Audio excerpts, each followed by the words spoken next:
Hello everyone, welcome to Punjab success mantra. आज के lecture में हम 20 एमसीक्यूज देखेंगे related to science. So let's start the session. पहला क्वेश्चन देखते हैं। पहला क्वेश्चन है on which of the following inertia of an object depends. अब देखिए, अगर आपने लॉ ऑफ इनर्शिया पढ़ा है, Newton first law of motion पढ़ा है, तो आपको इनर्शिया के बारे में पता होगा। तो वो क्वेश्चन ये पूछ रहे हैं कि इनर्शिया जो है वो किस पे डिपेंड करता है। So let's have the options. सबसे पहला है ए है आपका बल्क, बी है साइज, सी है शेप और इज द डी मास। अब देखिए, अगर हमें फर्स्ट लॉ ऑफ मोशन पता है तो ये आंसर करना बहुत ही आसान हो जाएगा। अगर हम इनर्शिया की बात करते हैं तो it depends upon mass. So answer क्या हो जाता है आपका डी, राइट। सो आप देख सकते हैं inertia is a property of matter that causes it to resist any change। कोई भी चेंज में जब आपकी बॉडी रेजिस्टेंस शो करती है तो उसको कहा जाता है inertia, right. So the amount of inertia an object has depend on its mass। अगर ज्यादा मास है तो ज्यादा inertia होगा, अगर कम मोर स्पीड है तो भी आपको ज्यादा inertia होगा। तो दो चीजों पे ये डिपेंड करता है, सबसे पहले मास पे और दूसरा जितनी ज्यादा स्पीड है उतना ज्यादा आपको इनर्शिया फील होगा, राइट। सो दोनों चीजें याद रखनी है। अगेन आपकी एनसीईआरटी में डिफाइंड है तो इसीलिए ये क्वेश्चन इंपॉर्टेंट हो जाता है। Let's move to another question. Question number two. Question number two है which among the following is an action in the process of a liquid rising in the syringe when the piston is pulled up। अब देखिए, जब हम piston को pull up करते हैं, कोई syringe भरते हैं, तो हम उसकी पिस्टन को क्या करते हैं, पीछे को लेके जाते हैं और जो लिक्विड है, जो मेडिसिन है, वो उसके अंदर आ जाती है। अब ये प्रिंसिपल वर्क कैसे करता है वो आपसे पूछा गया है, राइट। सो आपके पास ऑप्शंस है, A capillary action, B surface tension, C atmospheric pressure और इज डी कोहेसिव फोर्सेस। अब देखिए, अगर हम यहाँ पर बात करते हैं process of liquid rising in the syringe, so यहां पर आपका हो जाता है answer that is C atmospheric pressure. So आप देख सकते हैं अंदर क्या था, लो प्रेशर, बाहर क्या है, high pressure. So high pressure to low pressure क्या हो जाएगा, आपकी जो सिरिंज की मूवमेंट है, जो लिक्विड की मूवमेंट है, वो कैसे होगी, high pressure to low pressure. So आप देख सकते हैं when the piston is pulled up the atmospheric pressure inside the cylinder will decrease, the atmospheric pressure outside pushes the liquid up into the syringe। So ये किस principal पे work करता है, that is atmospheric pressure, right। Simple सा question है, बहुत ही easy सा आंसर है, राइट। नेक्स्ट क्वेश्चन में मूव करते हैं। Question number 3, a transition from solid to gas phase with no intermediate liquid stage is called A evaporation, B sublimation, C adsorption और is it D solid phase extraction. अब देखिए, यहाँ पर आपको पता है कि हमारे पास तीन तरह के मैटर्स एग्जिस्ट करते हैं। एक है आपका सॉलिड, फिर है लिक्विड, फिर है गैसियस। अब वो कह रहे हैं अगर मुझे सॉलिड से सीधा गैस में जाना है, जनरली हम क्या होता है कि हम सॉलिड से लिक्विड में जाते हैं, लिक्विड से गैस में जाते हैं, लेकिन वो ये कह रहे हैं अगर मुझे सॉलिड से सीधा गैसियस में जाना है तो उस प्रोसेस का नाम क्या है। अब देखिए, बहुत बारी आप पहले भी पढ़ चुके हैं। सो आंसर यहाँ पर बन जाता है that is sublimation and vice versa is also true. अगर हम सीधा गैस से सॉलिड बना देते हैं तो उसको भी हम क्या बोलेंगे, सब्लिमेशन। सो आंसर क्या बन जाता है, that is B, right. So आप देख सकते हैं अगर सब्लिमेशन की बात करते हैं तो अगर आपको यहाँ पर सॉलिड मतलब आइस देखने को मिलती है, आपको सीधा स्टीम स्टेट पे जाना है तो इसको बोला जाता है that is sublimation, right. Next question पे मूव करते हैं। Question number 4। क्वेश्चन नंबर 4 कहते हैं first Indian satellite Aryabhata was launched in which year, A 1970, B 1972, C 1975 और is D 1980। So let's see the answer. Answer बन जाता है आपका बहुत ही सिंपल सा है, दैट इज 1975, ठीक है। सो 1975 अगेन देखिए पहली सैटेलाइट थी, इसीलिए आपको डेट रिमेंबर करना बहुत इजी हो सकता है। अब देखिए, अगर हम आर्यभट्टा की बात करते हैं तो इंडिया का जो स्पेस एक्सप्लोरेशन की जो तमन्ना थी वो शुरुआत कहां से हुई, दैट इज आर्यभट्टा से। सो इसीलिए आपको ईयर याद होना चाहिए 1975। सो आप देख सकते हैं अगर हम फर्स्ट सैटेलाइट ऑफ इंडिया की बात करते हैं तो ये किसने बिल्ड की थी, इसरो ने बिल्ड की थी। और ये एक्सपेरिमेंट्स क्या करना चाह रही थी, that is X ray, astronomy, aeronomics and solar physics. So आप देख सकते हैं it was launched by Soviet Intercosmos rocket. अब उस टाइम हमारे पास रॉकेट लॉन्चर नहीं था, हमारे पास लॉन्च व्हीकल नहीं था, इसीलिए हमने मदद किसकी ली थी? सोवियत यूनियन की, क्योंकि उस टाइम में क्या था? यूएसएसआर। ठीक है, सो आप देख सकते हैं it re entered the earth's atmosphere on 1992, लेकिन ये कब भेजी गई थी? 1975 में। डन। नेक्स्ट क्वेश्चन पे मूव करते हैं, question number 5। Which of the following waves can be used to measure the speed of an approaching car? A. Light waves, B. Microwaves, C. Radio waves, और is it D. Sound waves? अब दो cars अगर speed up है, for example आपके पास एक car A है, एक car B है, आपको बताना है कि स्पीड से ये अप्रोच कर रही है कार एक दूसरे की तरफ, तो आप कौन सी वेव्स यूटिलाइज करेंगे? राइट, बहुत ही इजी सा क्वेश्चन है। अगेन आंसर क्या बन जाता है यहाँ पर? That is radio waves. So आप यहाँ पर देख सकते हैं, अगर हमें अप्रोचिंग कार देखनी है, सो यहाँ पर अगर आपको हाई फ्रीक्वेंसी की देखने को मिलेंगी, सो क्या है? Reflection is higher frequency, right. ऐसे ही रडार ट्रांसमिट्स दी फ्रीक्वेंसी। अब ये रडार में क्या यूज करते हैं हम? Radio waves. तो यही आपसे क्वेश्चन पूछा गया था कि हम क्या यूटिलाइज करते हैं। वैसे हम रडार यूज करते हैं, लेकिन ये रडार क्या यूज करता है, कौन सी वेव्स यूटिलाइज करता है? That is radio waves. Done. Okay, next question पे मूव करते हैं, question number 6। The helium atoms have lost 2 electrons are called as what? So आपके पास ऑप्शंस हैं alpha rays, B beta rays, C gamma rays, और is it D none of the above? देखिए, अगर हम हीलियम एटम्स की बात करते हैं, तो अगर उनके 2 इलेक्ट्रॉन्स लॉस हो गए हैं, तो कौन सी रेज में वो एमिट करेंगे? देखिए, जो हीलियम एटम्स हैं, आपको पता है, अगर हम सोलर फ्लेयर्स की बात करते हैं, सन की एनर्जी की बात करते हैं, तो वहां पर आपको क्या होता हुआ दिखता है? फ्यूजन, जिसको हम न्यूक्लियर फ्यूजन भी कहते हैं। दो छोटे न्यूक्लियस किसके होते हैं? हाइड्रोजन के। जो छोटे न्यूक्लियस हैं वो मिलके क्या बनाते हैं? हीलियम। अब ये जो हीलियम बनता है, वो कहते हैं अगर उन्हें 2 इलेक्ट्रॉन्स लॉस किए हैं, लूज कर दिए हैं, तो बताइए ये कौन सी रेज में आपको देखने को मिलेंगे? अगर हीलियम की बात करते हैं, तो यहाँ से पॉजिटिव रेज निकलती हैं। अब आपको पता है, अगर हम कोई भी रेडियो एक्टिव एलिमेंट की बात करते हैं, तो जो रेज निकलती हैं उसके कुछ नाम होते हैं, जैसे alpha rays, beta rays, gamma rays. अगर हम यहाँ पर अल्फा रेज की बात करते हैं, तो वो कौन से चार्ज की होती हैं? पॉजिटिव चार्ज की होती हैं। तो यहाँ से भी आपको क्या देखने को मिलता है? कौन सी इमिशंस देखने को मिलती है? That is alpha rays, right. So आप देख सकते हैं, so an alpha particle is a particle that is identical to a helium 4 nucleus, जिसमें आपको 2 प्रोटॉन्स और आपको 2 न्यूट्रॉन्स देखने को मिलते हैं, और इसके पास चार्ज कौन सा होता है? +2। सो सिंपल सा है, that is alpha rays. Done. Next question पे मूव करते हैं, question number 7। The inability of a body to change its state of rest और its uniform motion in a straight line is called as? A mass, B weight, C inertia, और is it D friction? देखिए, अभी हमने किया था, अगर हम inability की बात करते हैं, रेजिस्टेंस की बात करते हैं, अगर कोई बॉडी मोशन में है, अगर आपको उसको रोकना है, तो आपको एक्सटर्नल फोर्स अप्लाई करनी पड़ेगी। क्यों? क्योंकि वो बॉडी अपनी मोशन को चेंज नहीं करना चाहती, रेजिस्ट करती है। तो उसको, उस प्रॉपर्टी को, उस फिनोमेना को हम क्या बोलते हैं? That is inertia. So answer क्या बन जाता है? इनर्शिया। डन। सो आप देख सकते हैं, न्यूटन का फर्स्ट लॉ क्या है? An object will not change its motion unless acted on by an unbalanced force.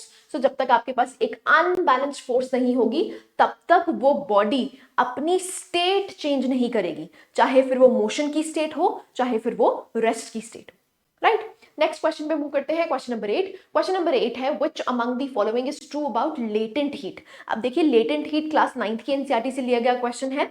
आप देखिए, अगर लेटेंट हीट की बात करते हैं, तो आप डेफिनेशन को याद करना ही पड़ेगा। So A है, it causes the change in temperature as well as the change in state or phase. B, it causes change in temperature only. C, it causes change in state or phase but not in temperature. D आता है, it causes change in pressure. So अगर देखिए, अगर हम latent heat की बात करते हैं, तो लेटेंट हीट को ना हिडन हीट भी कहा जाता है। क्या कहा जाता है? Hidden heat. हिडन हीट का मतलब क्या है? टेम्परेचर तो चेंज नहीं होता, लेकिन उसकी स्टेट चेंज हो जाती है, तो उसको कहा जाता है लेटेंट हीट। क्योंकि वो लेटेंट हीट कहां पर यूटिलाइज होती है? उसकी स्टेट चेंज करवाने में यूटिलाइज हो जाती है, जो बॉन्ड्स हैं उनको ब्रेक करने में यूटिलाइज हो जाती है, तभी उसको कहा जाता है हिडन हीट। सो आंसर क्या बन जाता है, it causes a change in state but आपको टेम्परेचर में कोई चेंज होता हुआ नहीं दिखेगा। क्यों? क्योंकि वो सारी की सारी हीट कहां पर चली जाती है, वो बॉन्ड्स को ब्रेक करने में चली जाती है, right. So this is latent heat. आप देख सकते हैं दो तरह की लेटेंट हीट्स होती हैं, एक होता है लेटेंट हीट ऑफ फ्यूजन जहां पर आपको सॉलिड से लिक्विड जाता हुआ दिखेगा, लेकिन अगर हम यहाँ पर लेटेंट हीट ऑफ वेपराइजेशन की बात करते हैं तो यहाँ पर लिक्विड से गैसियस स्टेट में जाता हुआ दिखेगा। डन। नेक्स्ट क्वेश्चन में मूव करते हैं, क्वेश्चन नंबर 9। क्वेश्चन नंबर 9 कहता है when light from some sources enters to the earth's atmosphere it gets scattered, which among the following is a reason behind scattering? So scattering का जो reason है वो क्या है? आपके पास options है A various wavelengths of light, B dust, smoke and gas molecules, C atmospheric pressure और is it D none of the above? अब देखिए सिंपल सा क्वेश्चन है, जो लाइट है हमारे धरती पे जो एंटर करती है सपोजिटली सन से जो एंटर करती है तो वो आपको स्कैटर होती हुई दिखती है, वो किसकी वजह से स्कैटर होती है, ये है क्वेश्चन।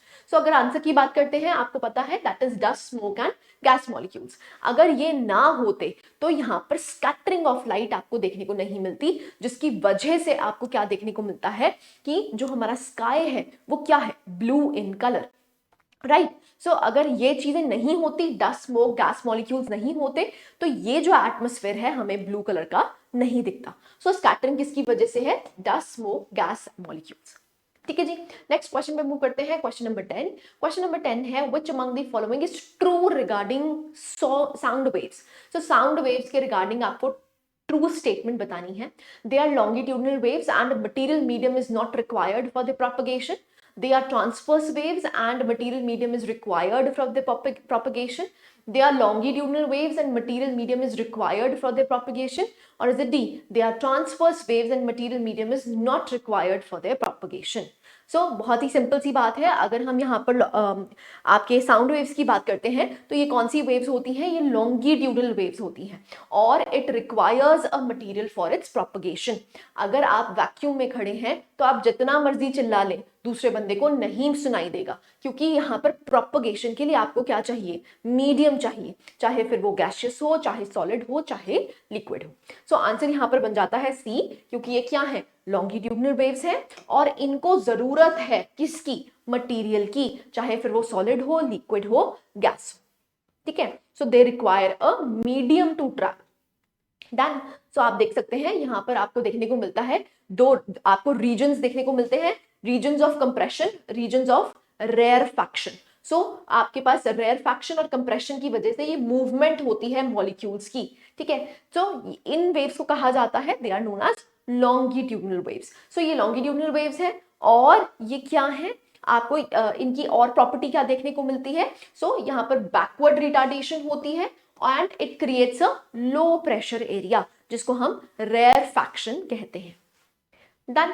नेक्स्ट क्वेश्चन पे मूव करते हैं, क्वेश्चन नंबर 11। क्वेश्चन नंबर 11 है, आपको बताना है कोहेसिव फोर्सेस क्या होती हैं।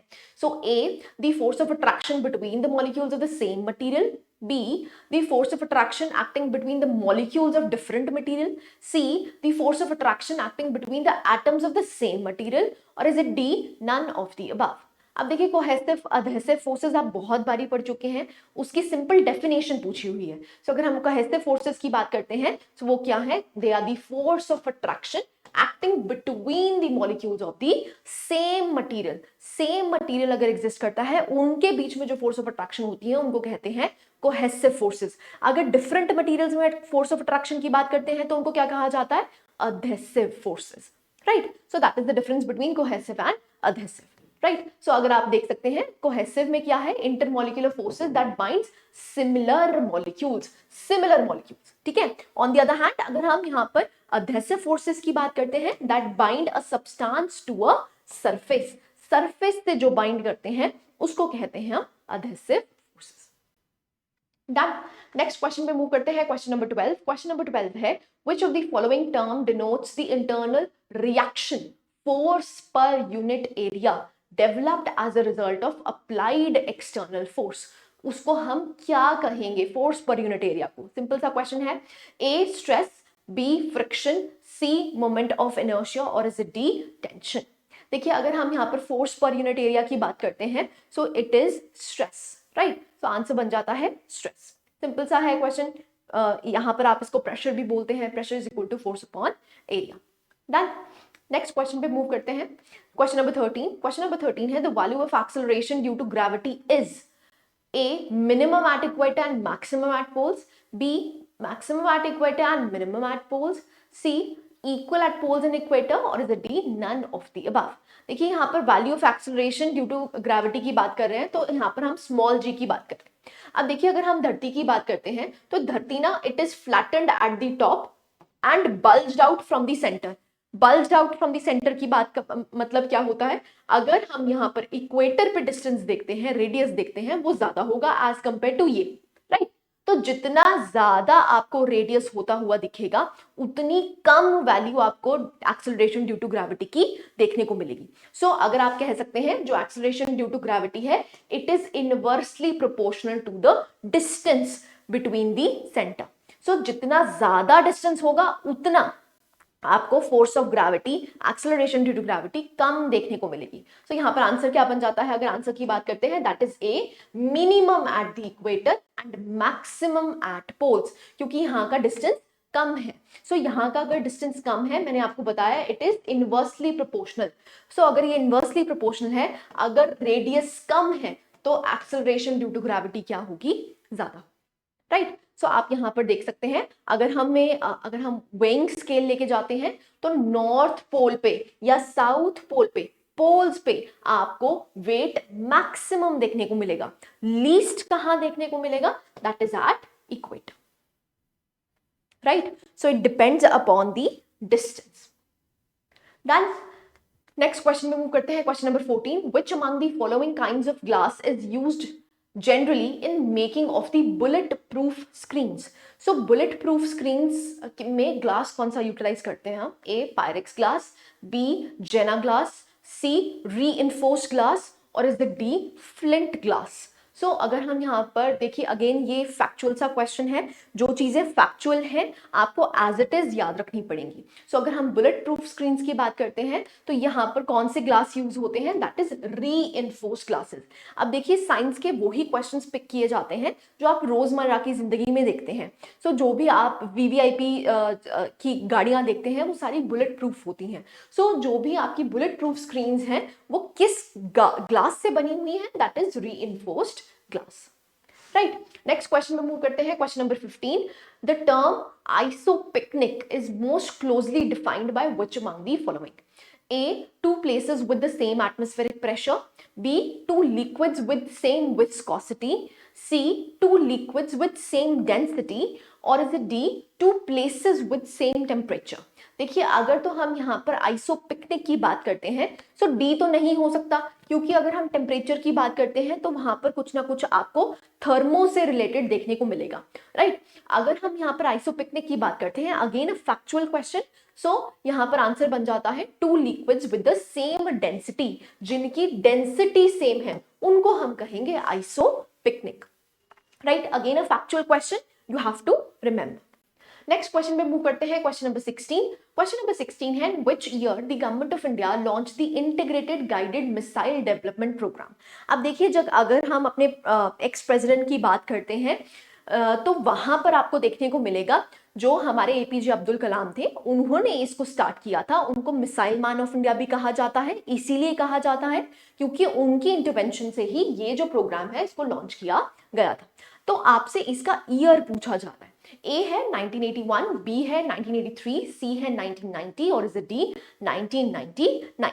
अब देखिए जो भी हमारे की फीचर्स हैं जहां पर हम बोलते हैं ये माइलस्टोन्स कहलाते हैं। सो आज के लेक्चर में हमने देखा पहला माइलस्टोन इसरो के लिए क्या था, जब हमने अपनी पहली सैटेलाइट को लॉन्च किया था। That was Aryabhata. ऐसे ही जो हमारा यहाँ पर मिसाइल प्रोग्राम है, मिसाइल डेवलपमेंट प्रोग्राम है, वो भी डीआरडीओ के लिए, इसरो के लिए एक माइलस्टोन है। सो जो भी माइलस्टोन्स होते हैं उनके जो फैक्ट्स हैं वो आपको याद रखने पड़ेंगे। सो अगर हम आंसर की बात करते हैं तो यहाँ पर आंसर बन जाता है 1983 में। 1983 में इसको लॉन्च किया गया था। सो आपको पता है आईजीएमडीपी की अगर बात करते हैं तो यहाँ पर आपको 5 तरह की चीजें देखने को मिलेंगी। सो अगर हम पृथ्वी की बात करते हैं तो ये surface to surface ballistic missile है। अगर आकाश की बात करते हैं तो सरफेस टू एयर है। नाग की बात करते हैं तो ये एंटी टैंक मिसाइल है। त्रिशूल की बात करते हैं again surface to air missile. And Agni की बात करते हैं तो ये सरफेस टू सरफेस मिसाइल आपको देखने को मिलती है। डन। नेक्स्ट क्वेश्चन पे मूव करते हैं, क्वेश्चन नंबर 17। क्वेश्चन नंबर 17 है which among the following is used to listen and record under water sounds. देखिए अंडर वाटर साउंड्स को रिकॉर्ड करने के लिए हम कौन सा अपरेटस यूज करते हैं वो पूछा गया है। सो आपके पास ऑप्शंस है, दैट इज ऑल्टीमीटर, बी है सोनार, सी है हाइड्रोफोन और is D that is radar. अब देखिए सिंपल सा क्वेश्चन है, अगर आप यहाँ पर थोड़ा इंटेलिजेंट गेसिंग भी करें तब भी आप इसको जज कर सकते हैं। अगर हम यहाँ पर अंडर वाटर की बात कर रहे हैं तो ऑब्वियसली बात है आंसर क्या होगा, दैट इज हाइड्रोफोन। ठीक है, सो हाइड्रोफोन का हम यूटिलाइज करते हैं किसके लिए, to listen and record the sounds under water. ठीक है जी, नेक्स्ट क्वेश्चन पे मूव करते हैं, question number 18। Hydraulic brakes work on which principle. A है पास्कल्स प्रिंसिपल, बी है that is Archimedes principle, C है न्यूटन्स लॉ और is it D Cassini's law. So आपको बताना है कौन से प्रिंसिपल पे हाइड्रोलिक ब्रेक्स वर्क करती हैं। बहुत ही सिंपल सा क्वेश्चन है, आंसर हो जाता है इसका पास्कल्स प्रिंसिपल। सो आप देख सकते हैं जो पास्कल लॉ है वो क्या है, pressure applied on one point of the liquid transmits equally in all the directions. Done. Next question पे मूव करते हैं, क्वेश्चन नंबर 19। क्वेश्चन नंबर 19 है आपको बताना है कौन सा लेंस यूटिलाइज किया जाता है टू करेक्ट प्रेस बायोपिया। देखिए प्रेस बायोपिया का मतलब क्या होता है, ना ही दूर की चीजें प्रॉपर्ली दिखती हैं ना ही पास की चीजें प्रॉपर्ली दिखती हैं। तो आप कौन से लेंसेज यूटिलाइज करते हैं, दैट इज द क्वेश्चन। सो ए है आपके पास कॉन्वेक्स, बी है कॉनकेव, सी है बाइफोकल और इज इट डी सिलेंड्रिकल। देखिए अगर हम यहाँ पर बात करते हैं प्रेस बायोपिया की, जब आपको दूर की चीजें भी नहीं दिख रही हैं और आपको पास की चीजें भी नहीं दिख रही हैं तो आप क्या यूटिलाइज करेंगे, that is bifocal lenses. So bifocal lenses आपको कुछ ऐसे देखने को मिलते हैं, यहां से इस वाले पार्ट से आप क्या देखते हैं, पास की चीजें देखते हैं। देखिए जब आपकी पास की चीजें आपको नहीं दिखती हैं आप कौन सा लेंस यूटिलाइज करते हैं, दैट इज कॉन्वेक्स लेंस। सो नीचे वाला कौन सा लेंस होता है, कॉन्वेक्स लेंस। लेकिन ऊपर वाला क्योंकि आपको दूर की चीजें दिखनी है तो दूर की चीजें देखने के लिए आप क्या कौन सा लेंस यूटिलाइज करते हैं, कॉनकेव लेंस। अब ये दोनों ही लेंसेज एक ही जगह आपको देखने को मिलते हैं तभी इनको क्या बोला जाता है, बायफोकल लेंसेज। क्या कहा जाता है, bifocal lenses, right. So this is all about this. अब अगर हम सिलेंड्रिकल लेंसेज की बात करते हैं तो what is the difference between the two. अगर हम सिलेंड्रिकल लेंसेज की बात करते हैं तो वो अस्टिग्मेटिज्म को ठीक करने में काम करता है। सो अगर हम सिलेंड्रिकल लेंसेज की बात करते हैं तो अस्टिग्मेटिज्म में होता क्या है, आपके मल्टीपल फोकल पॉइंट्स बन जाते हैं, तो उसको ठीक करने के लिए हम कौन से लेंसेज का यूटिलाइज करते हैं, that is cylindrical lenses, right. Next question पे मूव करते हैं, last question for the day, that is who among the following is the chairman of CSIR। So chairman के बारे में पूछा है, is it prime minister of India, B minister of science and technology, C secretary department of technology और none of the above. देखिए अगर हम CSIR की बात करते हैं, जिनके भी heads prime minister of India है वो सारी की सारी ऑर्गेनाइजेशन तो आपको पता होनी चाहिए। तो अगर हम CSIR के चेयरमैन की बात करते हैं तो वो भी कौन है, that is prime minister of India. Again a factual question, but again ये वाले जो क्वेश्चंस इंपॉर्टेंट क्यों हो जाते हैं, क्योंकि यहाँ पर चेयरमैन कौन है, that is prime minister of India, right. So आप देख सकते हैं जो भी सोसाइटी आपको देखने को मिलती है तो यहाँ पर प्रेसिडेंट कौन है, दैट इज प्राइम मिनिस्टर। ठीक है, okay, so this was it. These were the 20 questions related to science. कुछ factual questions थे, कुछ conceptual questions थे. I hope you like the lecture. Thank you very much.